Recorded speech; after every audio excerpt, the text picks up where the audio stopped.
રાજકોટમાં દાદાનું બુલડોઝર ફરી એકવાર ગેરકાયદેસર દબાણ પર ફરી વળ્યું। રાજકોટમાં રેલનગરમાં આવેલા આસ્થા ચોક ખાતે ડિમોલિશન કરવામાં આવ્યું। સલીમ કાસમ માણેકના ઘર, ઓફિસ અને તબેલાનું ડિમોલિશન હાથ ધરવામાં આવ્યું।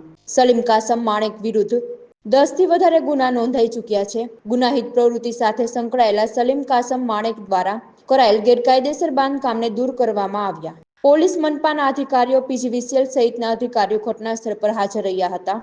પ્રનગર પોલીસ સ્ટેશન વિસ્તારમાં 10 જેટલા ગુનાઓ કરનાર અસામાજિક તત્વ સલીમ કાસમ માણેક કે જેણે રેલનગર વિસ્તારમાં આરએમસી અંતર્ગતની સરકારી જગ્યામાં ગેરકાયદેસર દબાણ કરી ઓડિયો બનાવી, તબેલો બનાવી અને દબાણ કરેલું હતું અને સાથે સાથે પોતાની ગેરકાયદેસર પ્રવૃત્તિ પણ આ જગ્યા પર ચાલુ રાખતો હોય એવું ધ્યાન પર આવતા આરએમસી અને પીજીવીસીએલ સાથે સંકલન કરી તેનું વીજ કનેક્શન દૂર કરવાની અને દબાણ દૂર કરવાની કાર્યવાહી કરવામાં આવી રહી છે।